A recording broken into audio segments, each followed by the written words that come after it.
Moving on to our educational piece, we're going to try and keep it a little bit shorter. A big shout out there to Barbara, Jeanette and everybody else that's sending us questions. Points that we highlighted yesterday. Horse category climb and gruppetto. Do you want to start off with the outer category horse category climb? Okay, so outer category climb, or horse category climb as it's known in the Tour de France, is the highest rated or the hardest rated climb that exists. Now, there's a couple of categories which go from the easiest category to the hardest category, which is out of category. You have the rating of category 4, category 3, category 2, category 1, and horse category.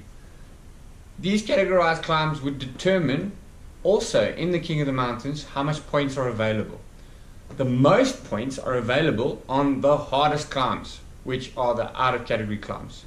So you would often see that the King of the Mountains jersey would be on a rider's shoulders that isn't really such a good climber in the early stages of the tour, and as the tour gets to the bigger mountains you start seeing the real climbers come to the fore, and they then the ones that end up winning the King of the Mountains jersey. So onto how an out of category climb is actually rated, or any of those climbs are rated. They are rated on the length of the climb, so how long is the climb.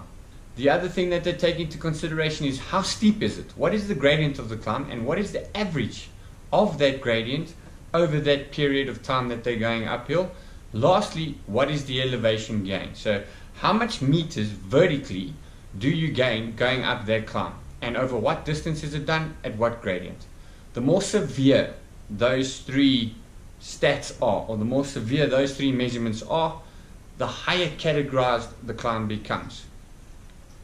That's what out of category means. It's the hardest categorized climb that you can get on a tour.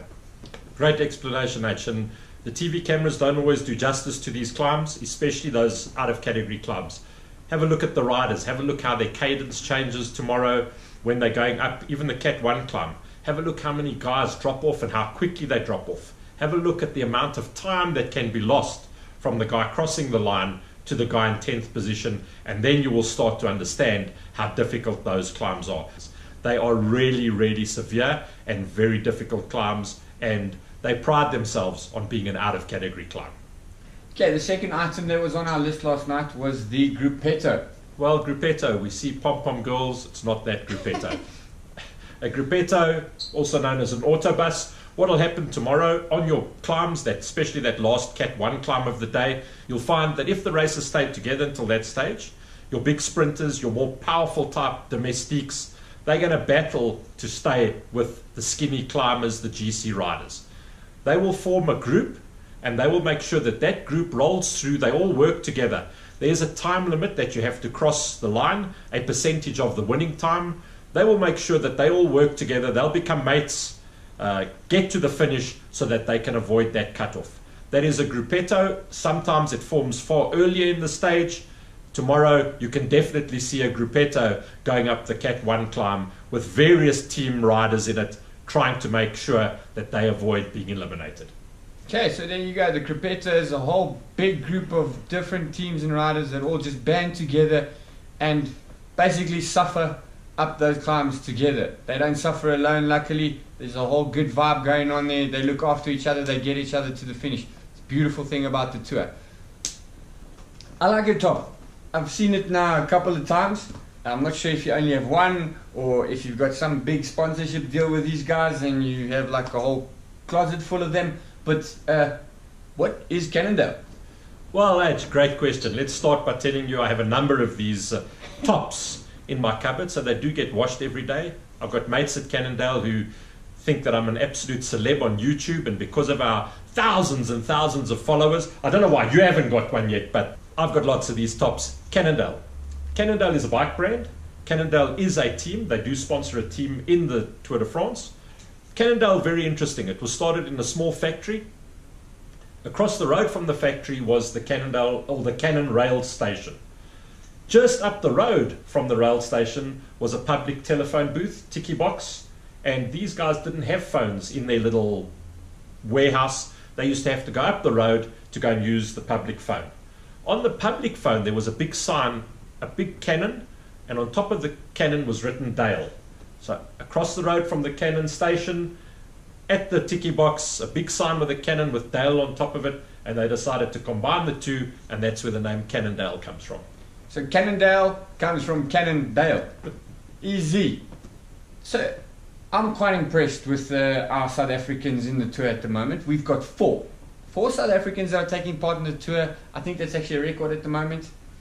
We've seen Darryl Impey pulling on the front for his team Orica. They've been doing some good work there. We've got two South Africans in the Dimension Dated team in the tour. Jaco Venter, who was doing some work early on in some of the stages to try and keep the breakaways under control. Then we've also got Reinhard Janssen van Rensburg. He did an absolute amazing job in the lead out today. Pulled so hard. If you look at the guys' faces that were behind him, they were in a world of pain. Well done. Then we've got Louis Mankies, the guy that we're all going to be keeping our eye on this weekend. He's a climber. He's possibly a GC hopeful.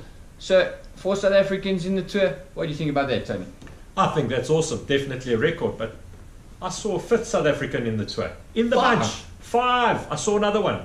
I don't know why everybody keeps reporting that there's only 4. I saw a 5th. The other day, Chris Froome... Yeah, but Tony, Chris Froome isn't a South African. He might have lived here and whatever, but he's now gone and sort of jumped ship. He's now a British citizen, so he doesn't count as South African. Yeah, 100%. He's now a swamp dweller. He's living in, swampland. But there is a 5th South African. Okay. So, let me tell you the story. The other day, Froome hit the deck. He then got back on his bike. A little while later, you saw him calling for his team car. Team car pulls up. He has to change his bike. And this guy jumps out the car, puts a brand new F10 under Froome's behind, and starts running, pushing Froome back into the bunch. The guy South African? is a South African. He was holding Froome's saddle, gave him a new bike, and pushed him back into the back of the bunch. So we've got 5 South Africans in the tour. 5 South Africans in the tour. What's his name? Have a look, see if you can pick him out there. It's not very difficult to pick out. He used to have long hair. Alex Pavlov copied that trend, and he wanted to get away from Pavlov's trend, so he cut it nice and short. Have a look out for him. You guys tell us who that 5th South African is in the Tour de France. So H, the 2 topics we're going to touch on tomorrow and hopefully educate you guys a little bit more.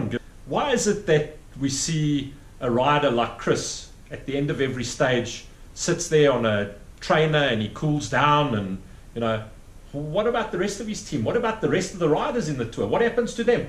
For a couple of days now, I've seen a rider with a red number on his back. Now, what does that mean? Is he the rider that got the biggest fine the day before? Why does he have a red number and all the other guys have normal numbers? Yeah, that's also a great question. We will get it to you in a further episode. Lastly, arrière du peloton. What does that mean? Very, very interesting. So we saw the guy touching Chris Froome's arrière when he was pushing him on his bicycle. That's a little hint for you. Guys, till the next show, thanks for watching the H&T Cycling Show. Thank you. Cheers.